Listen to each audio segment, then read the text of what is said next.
Thank you, and thanks, Wolf, for inviting me as the entrepreneurial perspective on this. As you mentioned beautifully earlier, we've been talking about this for 40 years, but why aren't we doing anything? And hopefully I can shine some light on that. My name is Rasmus. I'm from Copenhagen, and maybe to get rid of your bad coincidence, you said your overshoot day is 5th of May. Ours is 28th of March, so you're doing way better than ours. So, yeah, we brand ourselves as being like a sustainable nation, but we can do better. I'm trained as an economist, and maybe to your point, Niels, right?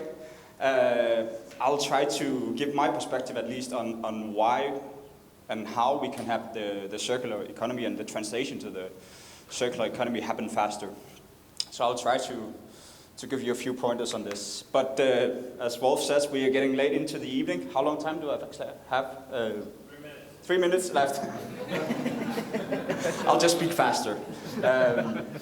No, just to keep it a bit more interactive, I have 3 questions for you, just to make sure you pay attention during the presentation. And actually, one of the answers has already been given by Wolf, so this is also a test to if you've been paying attention during the night. So, how circular is our current system? What is the average life expectancy of a kitchen? And how many % of a product environmental impact is decided in the design phase? That is, how much value can we give to a product already in the design phase by making the right decisions early? So just briefly about Stykka, we see ourselves in the middle between a tech company, a sustainability company, and a construction company. And to give you a short introduction to our journey, tonight I will let you know how we came from like making a cardboard desk, maybe also to point again to the material here on the stage, and selling for 9,000 euros in 2020 during the pandemic, to closing our first contract of close to 700,000 Danish kroners, which is plus 100 million euros.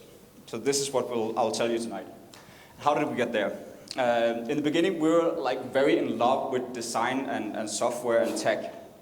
So what we did was we made a design tool for designers, so you could sit at home designing your product, and during that process you will get the material you would use for that product, and as well as the machine time you use to produce that product already in the design phase, so you can make the right decisions up front. Then we used to pair that design system with factories around Denmark, so we didn't want to build our own factory, but we relied on existing factories that were already out there, what you will call like Industry 4.0. So instead of just building a longer factory, we would just plug into to the factories already there. So when you sat at home in our design software, you could press Control P and they will come out at a factory somewhere in the world. And as I said in the beginning, we were just in love with the technology. So we did that, and we also made some VR software, so you could use in VR to design your own desk. And after you were happy with the result, you could just press print and it will come out as a desk somewhere at one of our factories. That all went super well. We closed a lot of contracts. But then COVID happened, and I don't know if you had the same thing, but we had a lot of press conferences in Denmark. And one night, the Prime Minister suddenly closed down the country. And when everybody has to work from home and you sell office furniture, it's not really good for business. So I think within like 1 hour, we got like 100% cancellation rate of all our business meetings. So we had like no pipeline, it completely dried out. So we had to like completely rethink our business. So we decided to meet up at the factory. And in a situation where everybody has to work from home, what do? You make a home office. But instead of doing it in traditional materials, we decided to produce it in cardboard because maybe we were a bit naive. We thought this COVID thing, maximum probably lasts 3 weeks. Then we're back to work, right? So instead of doing something permanent, we wanted to do something that you could actually like use at home, fold up, and then put back into the existing recycling system. Because in Denmark and probably also in Germany, you have like a really good system for recycling cardboard materials, right? So instead of just throwing it out afterwards, you just recycle it. Beautiful. worked fine. We got a lot of media attention on this, and probably made us realize that we got a lot of traction on just the circularity aspect of it. That, hey, maybe there's actually something to this whole circularity thing. Why don't we do more of this? We also made it open source, so we, instead of just keeping the production files to ourselves, we shared them online.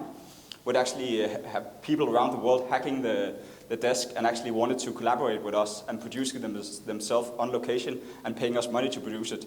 So it also made like new revenue streams and new business models for us. And we got 27 versions of that desk made in 3 months by adding like new ways of doing legs from a girl in Switzerland. Somebody in Taipei wanted to do like a standing desk, so they did like a standing desk version. So it was like kind of interesting for us. As you see on the top there, there was even like a girl, I think she was in Washington. She made her own version from the drawings out of like old Amazon cardboard boxes. But then we thought, how can we take this and like the ways and our technology and the ways we think about production and have a bigger impact on our environment and our systems? And now to the first questions. How circular is our current system? I think Wolf actually mentioned the number earlier. Do you have any guesses? Like how far are we on if we have a loading bar with circularity, how far are we on that loading bar to get to 100%? Any guesses? 10%. 10%? 3? It's actually pretty close. It's 9%. Oh, sorry. Which means that actually 91% of the materials we use today are only used once. So still some way to go.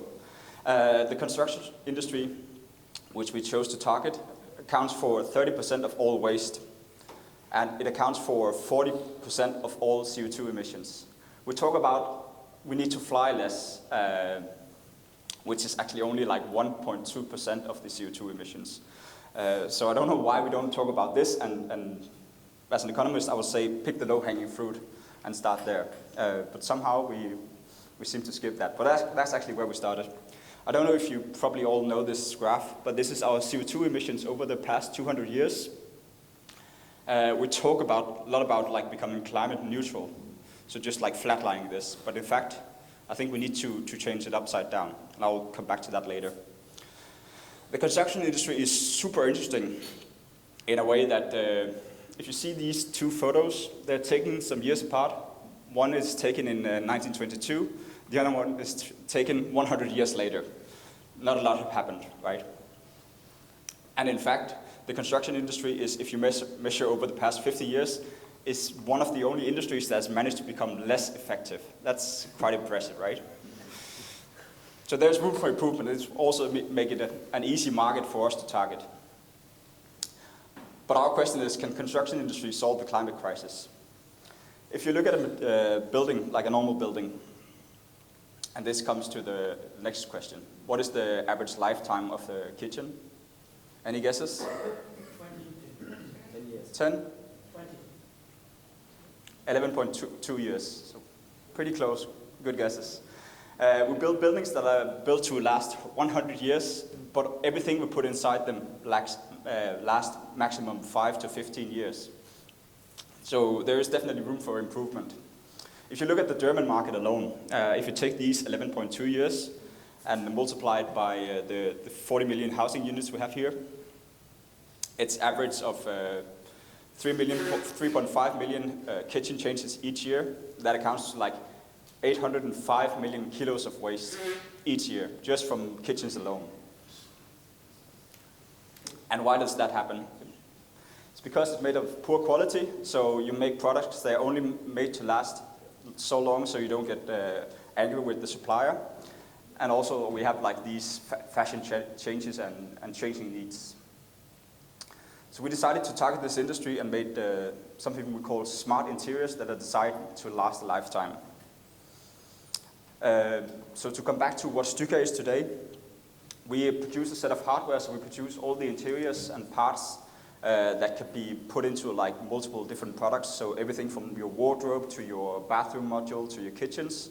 We do that by a set of software. So we've had the design tool I showed you earlier, where designers can sit and design and live update the prices and the machine time you need to use, the material uses, also the waste percentage. So you can always tweak the design and optimize it to minimize the waste and also the CO2 emissions. Then we have the whole manufacturing software that can speak to all the suppliers out there. So we just go to the ones with the machines, and they just need to put in the right materials into their production in order to produce for our supply chain. And then we have an asset management platform, which keeps track on everything that's inside your kitchen. So you easily, if something breaks, you can easily repair it afterwards. And we made this, we tried to test this on a first project, so we decided to go with a small project of 1,000 student homes, together with one of the big pension funds, and sort of make it a prototype in a larger scale for that, and did what we call optimized interiors that are designed to be repaired. It looks a bit like this. And then we're okay, fine, but can you do kitchens as well? And we thought, might be a good business model, because there's probably kitchens in close to 100% of all the homes we have in the world, right? So we decided to reinvent the kitchen. And that brings me to the third question. How many percentage of the product's environmental impact is decided already in the design phase? What is the power you have as a designer in the design phase? Any guesses? 80%. It's actually close to 90. So that's how much of the environmental impact you can decide already in the design phase. So that's why we decided to completely reinvent the kitchen, because you have potential to save a lot. So what we did was we decided for durable materials that can last longer, but also can be repaired. So instead of going for completely industrialized, chipboard that can't be repaired. I don't know if any of you have tried to put together an IKEA cabinet before, but if you screw the screw in 2 times, completely destroyed. So choose durable materials that can last and can be assembled and disassembled multiple times. Then you of course need to design for circularity and design for disassembly. So if you have a water damage in your sink, what do? You can actually take the bottom plate apart without disassembling the whole kitchen. So no glue or anything, just completely mechanical joints. And then I was really glad we had the first talk about the digital product passport, because that's actually what enables us to keep these parts of the kitchen in a closed loop. We have made a small computer chip together with a QR code on each of the parts, and we always can track the version of them and what materials they are and where they've been in the world, so we can completely track on everything and make sure they stay in the loop afterwards as well. And then we pair this with our digital fabrication platform.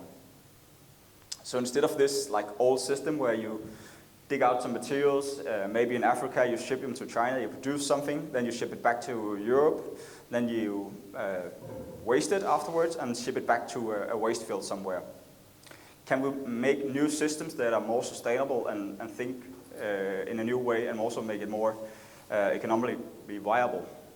So we decided to try to make smaller production systems closer to where the materials needs to be used, and also creating circular loops around those systems. So we created a factory in Denmark, but also have the whole upcycling perspective into that, so we can keep it in the closed loop, so we don't need to ship stuff around the world.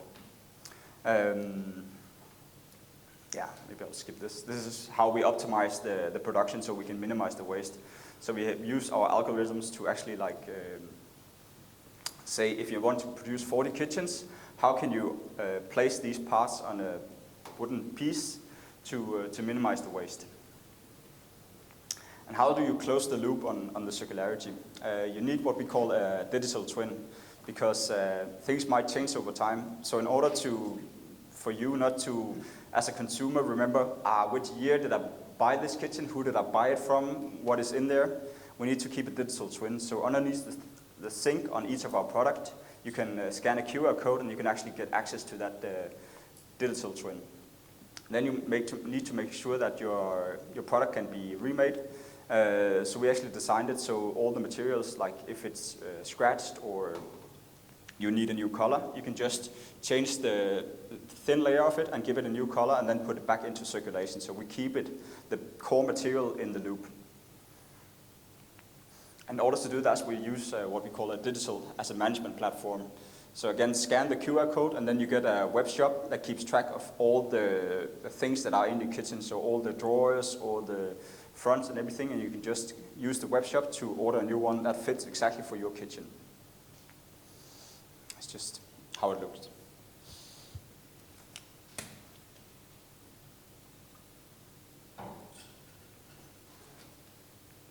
But as I mentioned earlier, we also have changing needs, and I don't think we can, as designers, like change that, right? We can probably, but like I can't tell you like to wear the same clothes for like 50 years and just never get tired of it. Maybe if you're an architect, you will probably just wear something black, but besides being an architect. So how do we design for the unknown? And that's where circularity comes in as well. So we designed the kitchen, so you can actually like change the design of the kitchen, and through the web shop, you just pick a new color and you ship the old fronts with the old color back to us, and we make sure they get a new life somewhere else. So keep them in the system, but also make it easy for the consumer. Instead of just like tearing down the kitchen, keep them in the loop and make sure they stay like a loyal customer, which is also good for business. And then make sure you can actually like change the look completely, so you design for like changing needs over time. Because probably what's certain about like when you buy a kitchen, you will get tired of how it looks. And also like back to the questions of can the construction industry save the planet, or at least make it something better? And we try to combine wood and technology to do that, and by using carbon sequestering. Wood is a fantastic material in that sense. When it grows, it sucks CO2 out of the atmosphere.